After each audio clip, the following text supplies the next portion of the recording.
আসসালামু আলাইকুম গাইস। আমরা প্রতিদিনের মতো আজকেও বাইরে পড়ছি মানুষে প্রশ্ন করার জন্য। দেখি আজকে এই যে একটা বাইরে পাইলাম, দেখি বাইরে আমরা প্রশ্ন করি, দেখি বাইরেরা সারাদিনে কতটুকু সময় শান্তিতে কাটা। এই যে ভাই, কি করেন না করেন কি মানুষে কি মুখ দিতেন না নাকি? আচ্ছা ভাই, আমরা ভাই প্রশ্ন করার লেগে আইছিলাম ভাই, কি একটা কইন? প্রশ্ন করতাম। ভাই আপনি কি এই এলাকার? এই এলাকার ওই এই এলাকার হইলে ভাই আপনারা কি কাজ করেন? আমি ইট কলার কাজ করি। ইটকলাত কাজ করেন? হ্যাঁ। কতক্ষণ কাজ করেন? 12 ঘন্টা কাজ করি। 12 ঘন্টা।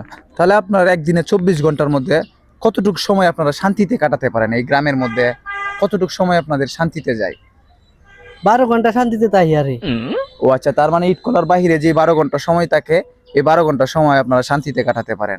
আরে না আপনি উল্টা বুঝুন কে লিখে বেশি বুঝুন কে লিখে যে 12 ঘন্টা ইট কলার তাই 12 ঘন্টায় আমার কাছে শান্তির মনে হয়। এই 12 ঘন্টায় আমি শান্তিতে থাকতে পারি। কি লিখে ভাই? আরে বাড়িতে গেলে বউ চিল্লা চিল্লি কেটকেটানি ইটটা লাগবে ইটটা লাগবে ইটটা লাগবে এবার লাগবে এবার লাগবে মানে যারা দিতে দিতে একবার শুই ডালা